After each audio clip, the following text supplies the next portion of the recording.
नमस्कार साथियों, growth mount education के यूट्यूब मंच ग्रोथ माउंट यूपीएससी पर आप सभी का हार्दिक स्वागत है। मैं हूं आपके साथ ध्रुव जानी। आज इस श्रृंखला के एक और नए उपाख्यान के तहत एक और हमें कानून देखना है। महत्वपूर्ण कानून है जो कि भारत की जैव विविधता के बारे में, उसके संरक्षण के बारे में, उसमें बढ़ावा करने के बारे में बात करता है। जैसे नाम को दृश्यमान है, द बायोलॉजिकल डाइवर्सिटी एक्ट, यानी कि जैव विविध अधिनियम 2002। बहुत ही महत्वपूर्ण अधिनियम है क्योंकि जैसे आपको मालूम है कि भारत जो है, जिसमें काफ़ी सारे जंगल पाए जाते हैं, जंगल है तो काफ़ी सारे जो है पेड़ पौधों की वनस्पतियां हैं, काफ़ी सारी प्रजातियां हैं, सजीव जिसे हम लोग कह सकते हैं।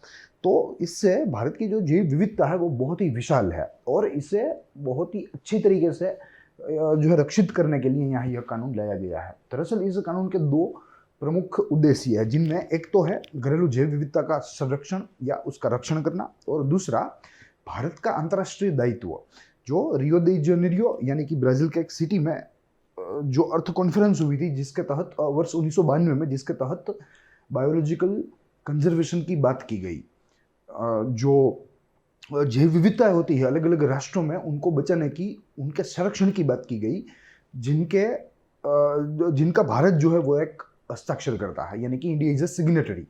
तो इस वजह से यहाँ एक अंतर्राष्ट्रीय दायित्व को पूरा करने के लिए भी यहाँ यह कानून को लाया गया है। तो कुल मिलाकर दो यहाँ प्रमुख उद्देश्यों के साथ इस कानून को यहाँ लाया गया है। बहुत ही महत्वपूर्ण है। साथ ही जैसे आपको मालूम है, आज़ादी का 75वां वर्ष चल रहा है, तो ग्रोथ माउंट यूपीएससी में चल रही यह पूरी श्रृंखला है जिसके तहत हम लोग महत्वपूर्ण कानूनों की चर्चा करते हैं, जिन्होंने आज के भारत के निर्माण में बहुत ही अहम भूमिका निभाई।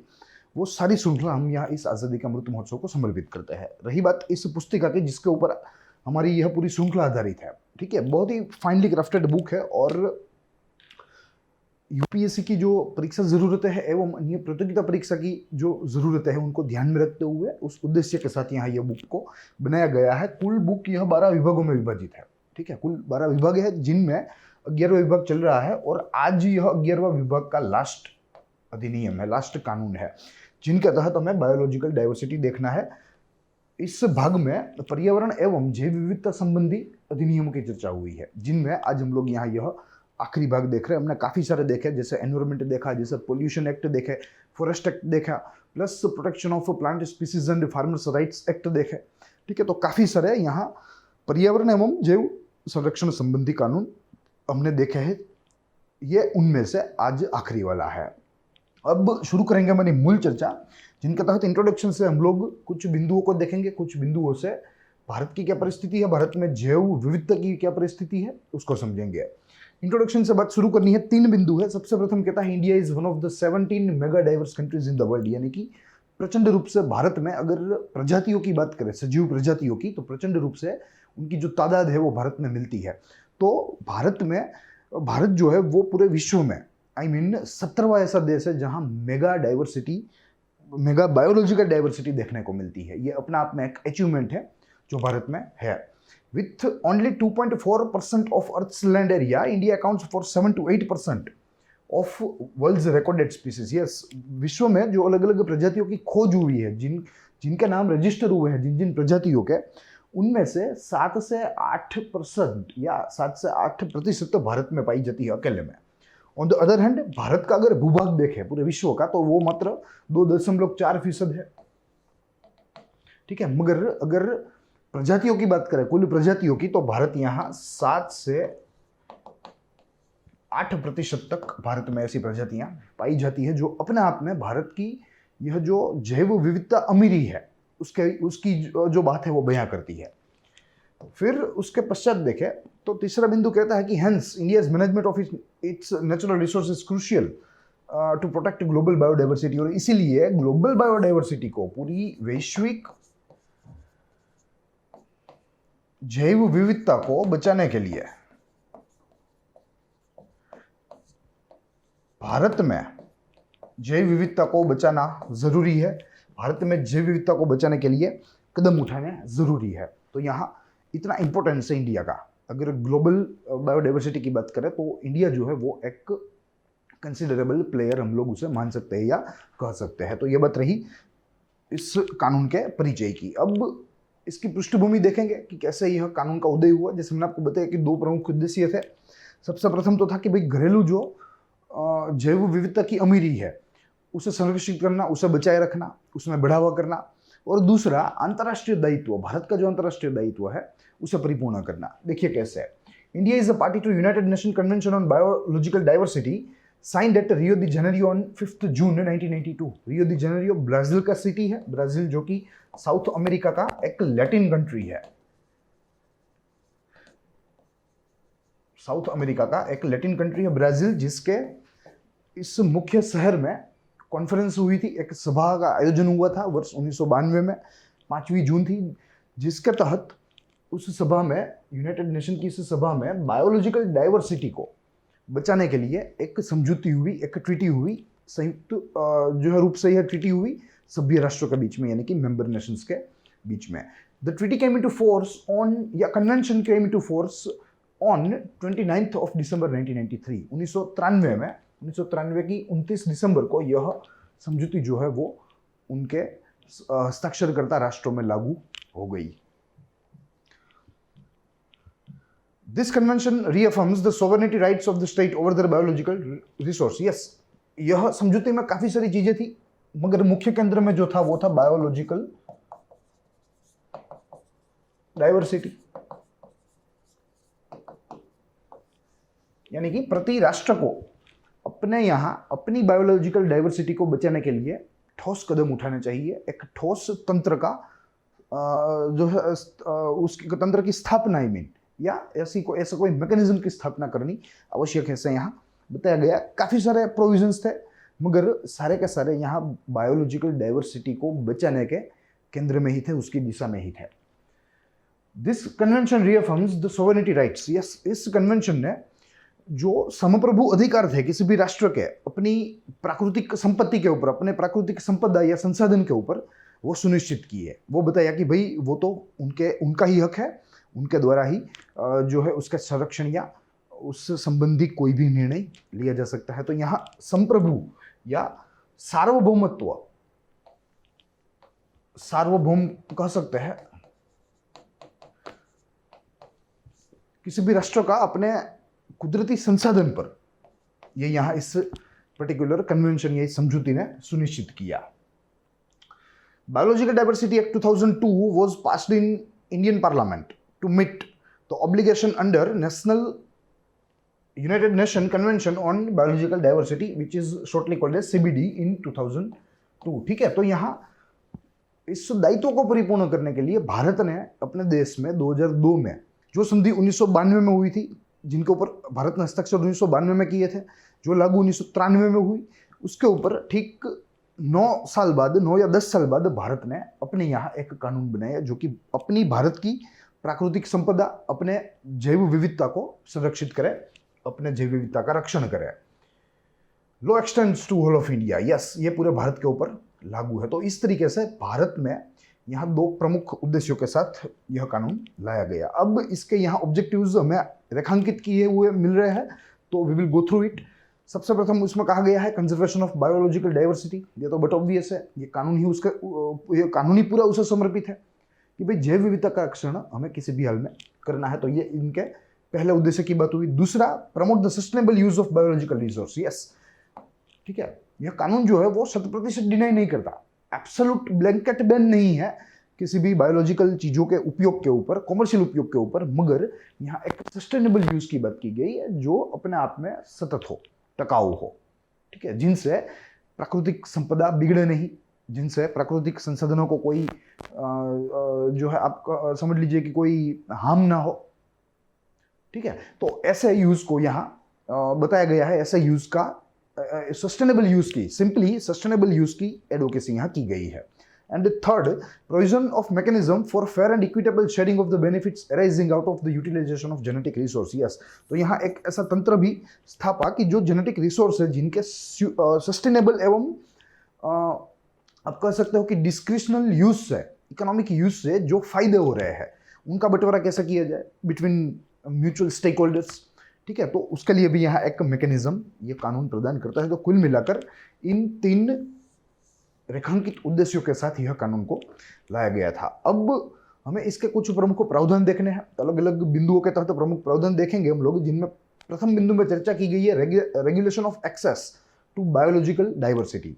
Foreign citizens, NRIs, foreign corporations or corporations with significant foreign participation require the permission of the National Biodiversity Authority for commercial use of biological resources. Yes, तो इनमें से कोई भी, ठीक है, जो जो है विदेशी नागरिक हो, जो NRI हो, जो भारत में नहीं रहता मगर मूल भारतीय है, या कोई ऐसा फॉरेन कॉरपोरेशन हो या कोई ऐसा निजी भारतीय कॉरपोरेशन हो जिनमें अधिकांश जो स्टेक है वो फॉरेन है, ठीक है, या जो है विदेश का फंड है, तो ऐसे सारी इकाइयों को, ऐसे सारे व्यक्तियों को यहाँ किसी भी किस्म के बायोलॉजिकल रिसोर्सेस यानी कि किसी भी किस्म के जैव विविध संपदा के उपयोग के पहले, उपयोग के पूर्व उन्हें एप्रोप्रिएट अथॉरिटी यानी नेशनल बायोडाइवर्सिटी अथॉरिटी से परमिशन लेनी होगी, परवाना लेना होगा। दूसरा बिंदु कहता है द ट्रांसफर और exchange of the result of any research relating to any biological resource from India is not allowed to foreign national और non-resident or foreign organization without the previous approval of the National Biodiversity Authority. Yes, यहाँ ये भी है कि भाई किसी भी शोध हो रही है, ये यहाँ तो कॉमर्शियल यूज की बताई, वाणिज्यिक जो है उद्देश्य से, मगर यहाँ अगर यह उद्देश्य जो है वो अभ्यास का है, वो स्टडी का है, संशोधन का है, तो फिर भी अगर भारतीय बायोलॉजिकल रिसोर्सेस में से कोई चीज़ें उपयोग करके कोई भी व्यक्ति किसी भी संशोधन पर पहुंचा है, तो वो माहितियाँ भी बाह्य देश के नागरिकों को नहीं मिल सकती, बाह्य कंपनियों को नहीं मिल सकती, ठीक है, जो फॉरेन कंपनीज है, जो फॉरेन नेशनल्स है, उनको यह माहिती नहीं दी जा सकती, जो माहितियाँ भारतीय जैव विविध संपदा के जो उपयोग से आप कह सकते हो कि जो कंक्लूड की गई है, जो माहितियाँ निकाली गई है, ठीक है। तो कुल मिलाकर यहाँ अपने आप में फॉरेन सिटीजन्स को एवं फॉरेन एंटिटीज को इंडियन बायोलॉजिकल रिसोर्सेज को उपयोग करने से बार किया गया है, उनको रोका गया है। फिर तीसरा बिंदु कहता है application for intellectual property right based on intention related to biological resource obtain from India in India और outside needs prior approval of national biodiversity authority except for local communities and indigenous practitioners the prior intimation of the state biodiversity board is required to obtain any biological resource for commercial utilization or bio survey or bio utilization of any commercial जो है utilisation. Yes, तो यहाँ कहा गया है कि कोई भी हेतु के लिए, चाहे वो वाणिज्यिक हो, चाहे वो संशोधनात्मक हो, या चाहे वो कोई भी हो, किसी भी लोकल एंटिटी को या जो है हमने देखा कि भारतीय नागरिक हो या भारतीय कंपनी हो, अगर उन्हें कोई भी भारतीय बायोलॉजिकल रिसोर्स चाहिए, जैव विविध अगर उनको कोई संपदा चाहिए, तो उन्हें राज्य के बायोडाइवर्सिटी प्राधिकरण के साथ संपर्क करना होगा।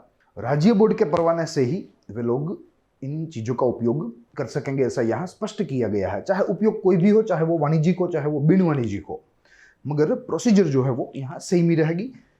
State biodiversity authority is appropriate authority for asking the permission. फिर दूसरे बिंदु में नेशनल बायोडाइवर्सिटी अथॉरिटी के बारे में बताया गया है।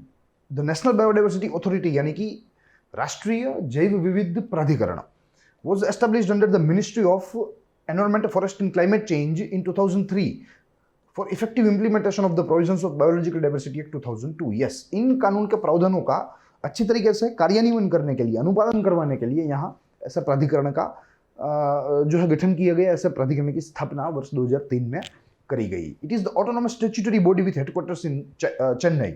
ऑटोनोमस यानी कि स्वायत्त संस्था है, इसके ऊपर कोई नहीं है, या ये संस्था की कोई पेरेंट जो है ऑफिस नहीं है, कोई पेरेंट ऐसा कोई अथॉरिटी नहीं है। And secondly it is a statutory यानी कि its formation is backed by a piece of legislation.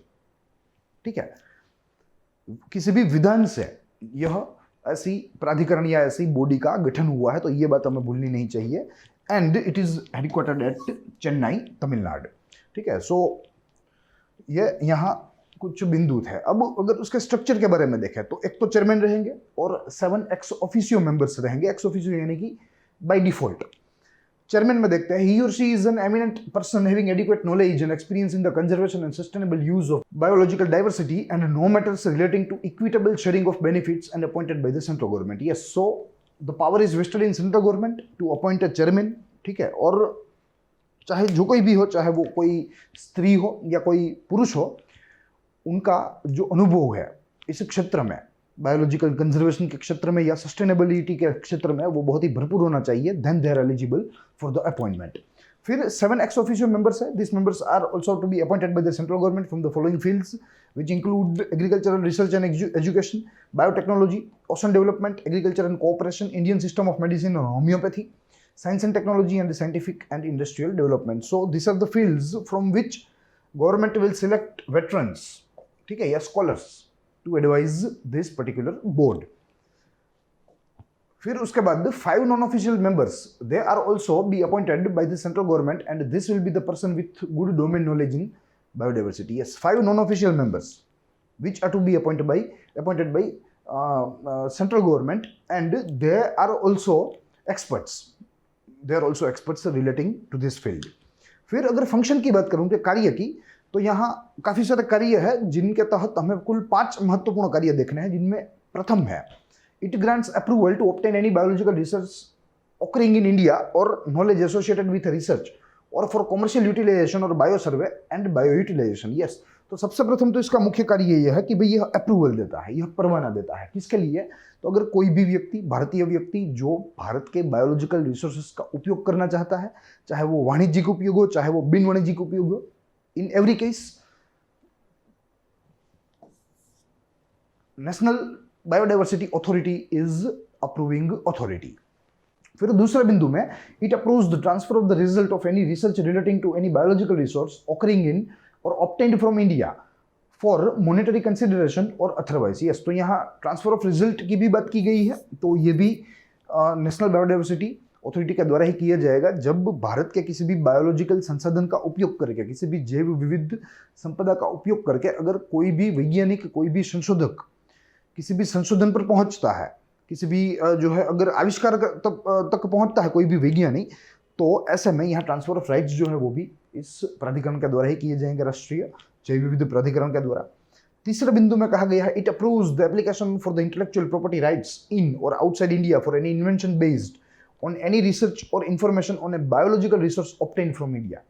ऐसी कोई भी नई जो है नया आविष्कार, नया इनोवेशन जो भारत के बायोलॉजिकल रिसोर्सेज के ऊपर बेस्ड है, तो यहाँ उनको मान्यता, उनके एप्लीकेशन को मान्यता यहाँ भारतीय राष्ट्रीय जैव प्राधिकरण के द्वारा दिया जाएगा या मिलता है। फिर चौथा बिंदु कहता है it advises the central government in matters related to the conservation of biodiversity, sustainable use of its component and equitable sharing of benefits arising out of the utilisation of biological reserves as well as management of the biological heritage site. Yes, तो कुल मिलाकर यहाँ central government को अपने आप में advice करना कि भाई कैसे आप आपकी नीति बनाए जो भारत को, भारत के जैव विविध संसाधन को संरक्षण करने में मदद रूप साबित हो, उनका बढ़ावा करने में मदद रूप साबित हो। So it also performs a function of advising to the central government, तो ये भी यहाँ हम लोग कर सकते हैं। And lastly it can determine and frame the guidelines for benefit sharing in the form of joint ownership of intellectual property right, transfer of technology, setting up of venture capital funds, etc. etc. ठीक है, तो यहाँ benefit sharing की भी बात की गई है, तो ये भी एक इनका ही कार्य है जो इनके द्वारा बखूबी निभाया जाता है। So this were the functions of national biodiversity board. अब state biodiversity board, the act provides for the formation of the state biodiversity board in all the states except union territory. केंद्र शासित प्रदेशों के सिवा अन्य सारे राज्यों में राज्य के अपने जैव विविध बोर्ड होने आवश्यक है, जिनके स्ट्रक्चर कुछ इस तरीके से है। चेयरमैन होते हैं, फिर maximum of 5 ex officio member, maximum 5 members which are appointed which are among experts scholars. ठीक है, तो यहाँ कुल मिलाकर 5 + 5 + 1 यानी कि 11 will be the maximum capacity, maximum structure of state biodiversity board. Chairman, he or she is an eminent person having adequate knowledge and experience in the conservation of sustainable use of biological diversity and in matters relating to equitable sharing of benefit to be appointed by the state government. Yes, तो यहाँ कुल मिलाकर जो केंद्र सरकार केंद्रीय जैव विविध बोर्ड में करती है, प्राधिकरण में करती है, वही यहाँ राज्य सरकार राज्य के इस प्राधिकरण में, राज्य के इस बोर्ड में करती है। Maximum of 5 ex officio members to be appointed by central government to represent the concerned departments to the state government.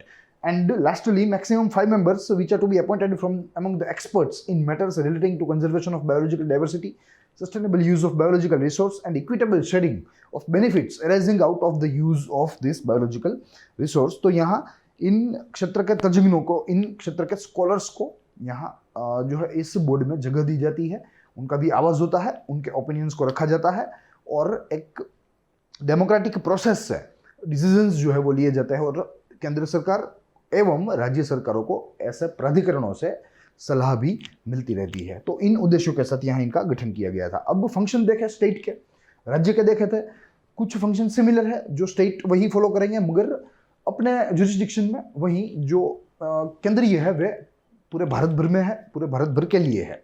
अब इसके फंक्शन देखें स्टेट बायोडाइवर्सिटी बोर्ड के, तो कहता है प्रथम कि to advise the state government subject to any guidelines issued by the central government on matters relating to the conservation और biodiversity, sustainable use of its components and equitable sharing of the benefits arising out of the utilization of biological resource। yes, तो यहाँ basic काम तो इनका राज्य सरकार को सलाह देना है, प्लस सेंट्रल गवर्नमेंट के द्वारा जो एडवाइजरीज घोषित की जाती है, जो आप कह सकते हो कि जो डायरेक्टिव्स घोषित किए जाते हैं कि भी कैसे बायोलॉजिकल रिसोर्सेज के जो है बचाव का कार्य किया जाए, कैसे उनको संरक्षित, कैसे उनको कंजर्व प्रिजर्व किया जाए, तो उन रूल्स के ऊपर भी यहाँ स्टेट गवर्नमेंट को स्टेट बोर्ड आगाह करवाता है, उनको अच्छे इंटरप्रिटेशन के साथ प्रेजेंट करता है। तो ये इनका एक प्राइमरी आप कह सकते हो कि कार्य है।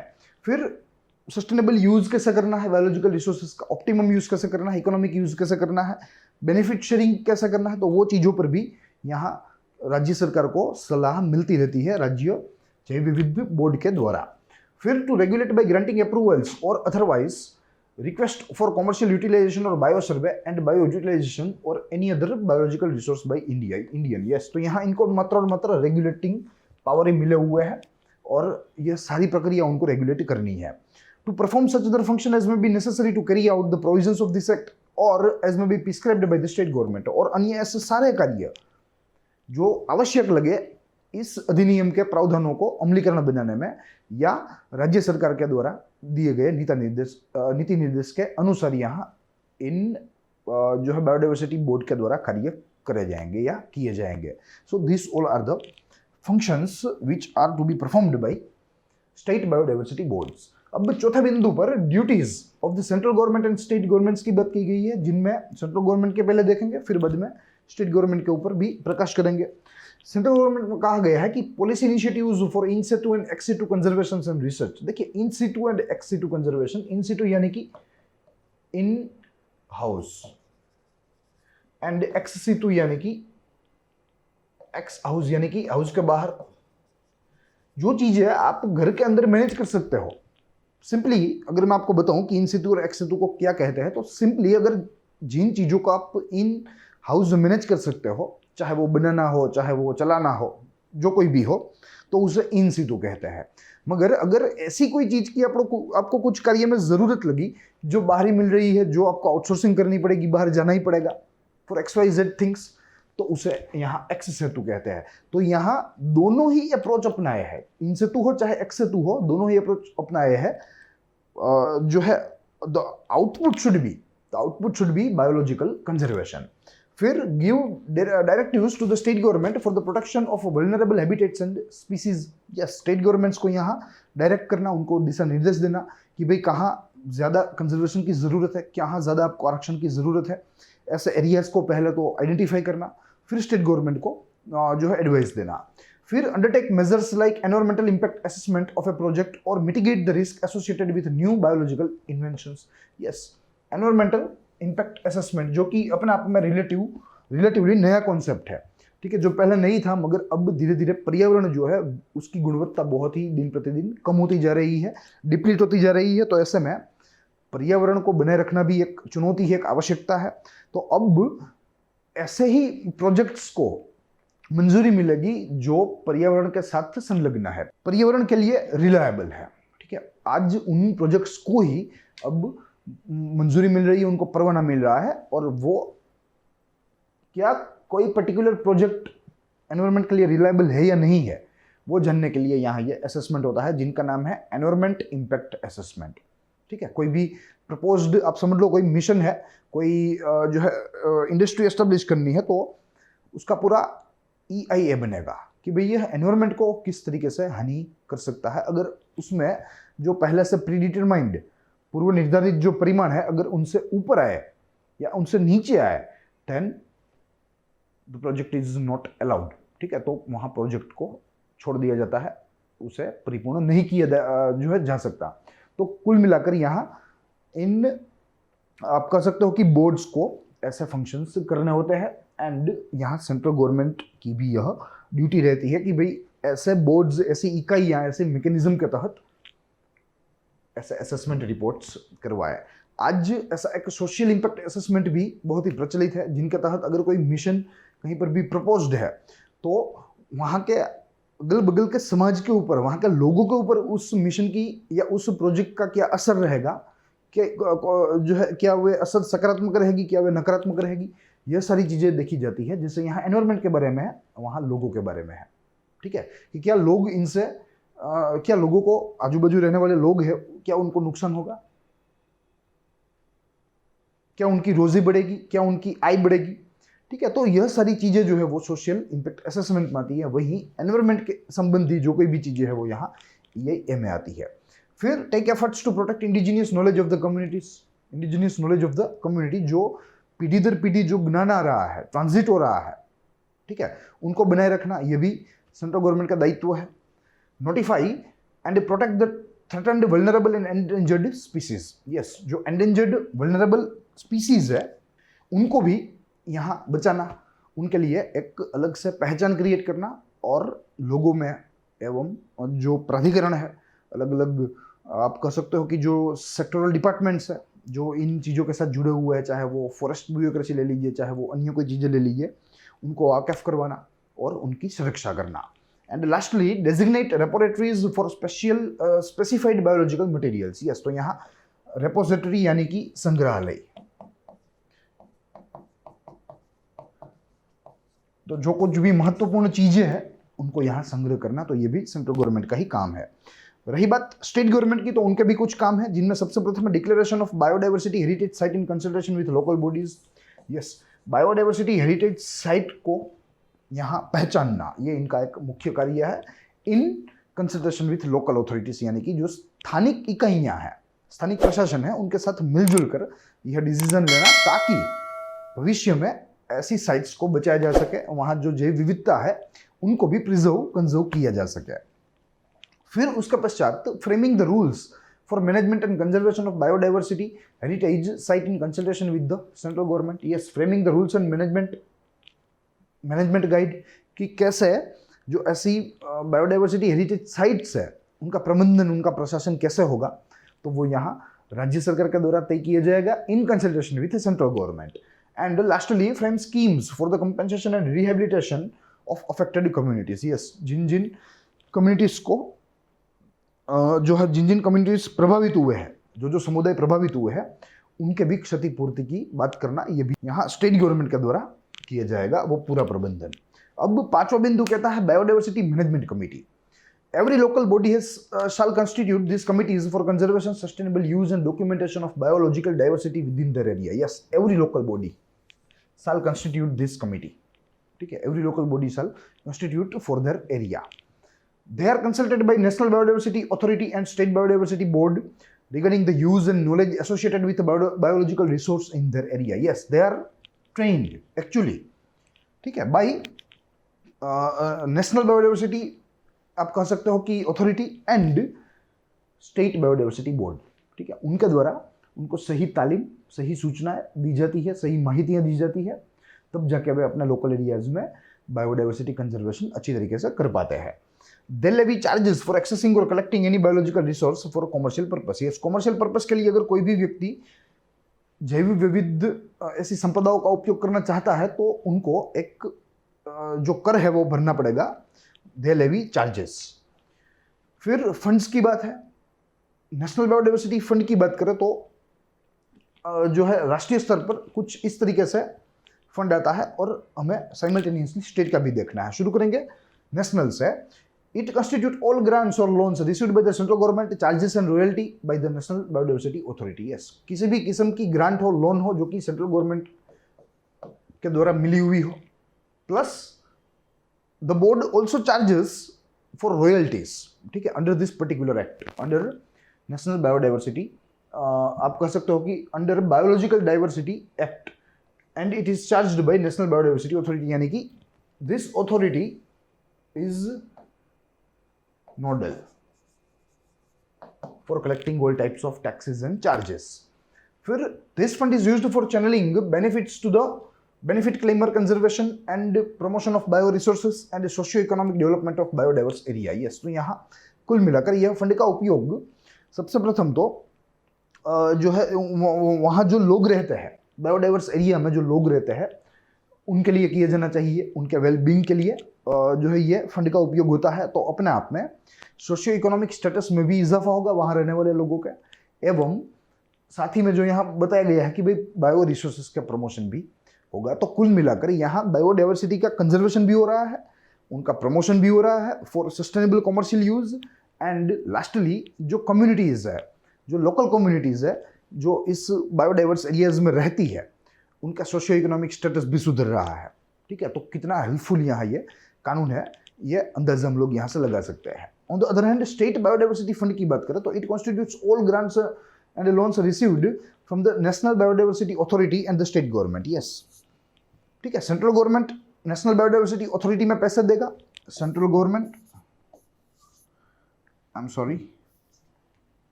National biodiversity authority, state biodiversity board.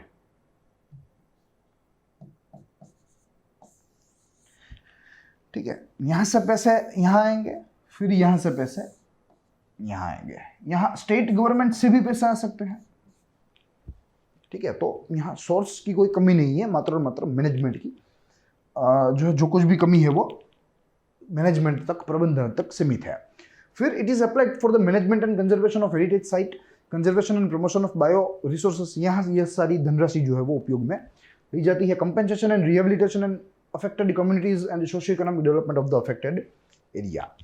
फिर लोकल बायोडाइवर्सिटी फंड की बात की गई है। It is established at local body and constitutes all the grants and loans by National Biodiversity Authority, State Biodiversity Board and the state government, as well as the fee levied for accessing any biological resource for commercial purpose from this area, जो हमने देखा।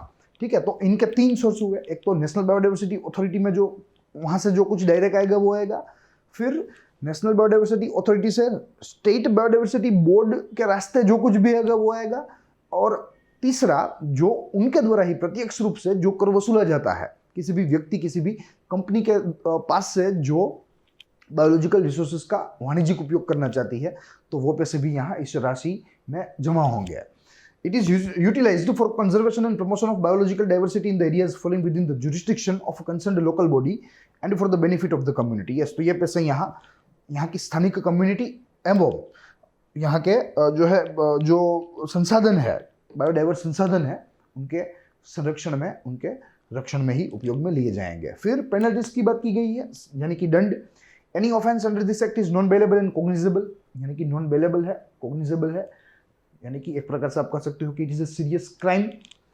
If the person violates the regulatory provisions he will be punishable with imprisonment of a term which may be extend to 5 years or with fine which may extend to 10 lakh rupees, and where the damage caused exceed 10 lakh rupee, such fine may commensurate with the damage caused or with the both। ठीक है, तो यहाँ कुल मिलाकर कठोर सजा के प्रावधान है। 5 वर्ष तक इम्प्रिजनमेंट एक्सटेंड हो सकती है for the offence under this act, एवं 10 लाख तक जुर्माना जो है वो भी बढ़ सकता है। तो कुल मिलाकर यहाँ अपने आप में यह ऑफेंस जो है वो आप कह सकते हो कि थोड़ा कठोर है, एवं दंड के प्रावधान भी कुछ कठोर है। ठीक है, अब इस कानून के हमें 2 पहलू देखने हैं, एक इसके पक्ष का, दूसरे इसके प्रतिपक्ष का। शुरुआत हम लोग प्रतिपक्ष से करेंगे, क्रिटिसिज्म से। 3 बिंदु दिए गए हैं कुल मिलाकर, जिनमें सबसे प्रथम बिंदु में कहा गया है कि biological diversity act 2002 which is called BD Act in short is criticized for ambiguities in regulatory provisions and the absence of mechanism to deal with biodiversity offense। ठीक है, तो यहाँ कुल मिलाकर जो रेगुलेटरी प्रोविजंस है वो अप टू द मार्क नहीं है, ऐसा यहाँ आलोचकों को लगता है, एक वर्ग को लगता है, और कहीं ना कहीं इस वजह से इस कानून के अमलीकरण में भी इसकी असर हो रही है, इसका प्रतिभाव हो रहा है। तो ये बात यहाँ हमें सबसे प्रथम नोट लेनी है। दूसरा बिंदु है two main ambiguities in the act regulatory mechanism, what is regulated, who are obligated to share benefits under the act. Yes, ये दो मुख्य एम्बिग्विटी है कि व्हाट इज रेगुलेटेड, हम किसको रेगुलेट कर रहे हैं ये स्पष्ट नहीं है, और दूसरा जो बेनिफिट है उसको शेयर करने के लिए कौन जिम्मेदार है, हु इज लायबल और रिस्पॉन्सिबल। फिर तीसरा बिंदु जो है वो कहता है कि act has no clear provisions to deal with the criminal procedures for search, seizure और अरेस्ट।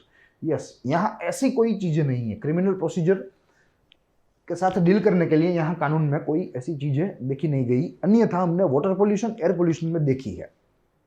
ठीक है, कि कैसे है जो पोल्यूशन कंट्रोल बोर्ड है, उनके अधिकारी है, उनके पास ये सत्ता रहती है कि वो किसी भी कमर्शियल प्रीमिसेस का जो है चेकिंग कर सकते हैं, they can investigate, they can search and in case they can seizure as well. ठीक है, तो मगर यहाँ ये प्रावधान मौजूद नहीं है, तो कहीं ना कहीं इसी वजह से यह कानून अपने आप में दुर्बल है। मगर अगर यह प्रावधान सक्रिय हो जाते हैं एक बार इस कानून में, तो यह कानून फिर से शक्तिशाली बन सकता है।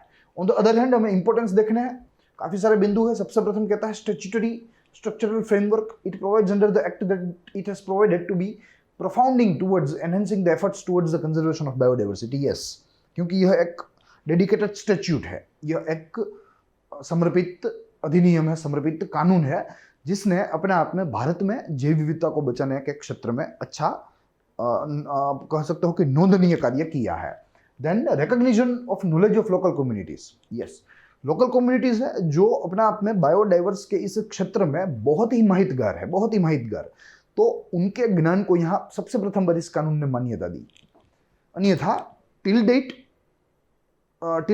Of the implementation of this act their knowledge was unknown, their knowledge was unsung. It gives due recognition to the knowledge of local communities and also provide for the benefit sharing mechanism with them. और उनके लिए जो benefit sharing का mechanism है वो भी share किया कि भाई जो बेनिफिट हो रहा है, वाणिज्यिक बेनिफिट, उनमें आपका भी हिस्सा है। फिर monetization of bio resource, it open doors for the investment in research and other commercial activity related to bio resource, but it should be sustainable, वो हमने देखा। फिर lack of clarity over benefit sharing, there is some lacuna in the act regarding the benefit sharing between local community and business over the bio resource and related knowledge sharing. देखिए इस बिंदु को वैसे प्रथम जो है दृष्टि में आपको लगेगा कि यह क्रिटिसिज्म का बिंदु है, मगर यहाँ इंपोर्टेंस में लिखा है तो ये दोनों बाजू है। एक तो ये है कि बेनिफिट शेयरिंग की बात की गई जो बहुत ही बड़ी है, ठीक है, जो अधिकार इन लोकल कम्युनिटीज को मिलने चाहिए थे, जो उनके ही थे, वो हमने उनसे छीन लिए थे शुरुआत से ही और हम उन्हें नहीं दे रहे हैं। तो ऐसे में उनको रिकॉग्नाइज करना, उनको एक पक्ष बनाना बेनिफिट शेयरिंग का, वो अपने आप में इस कानून की उपलब्धि है, तो इसीलिए यहाँ चीजों को रखा है।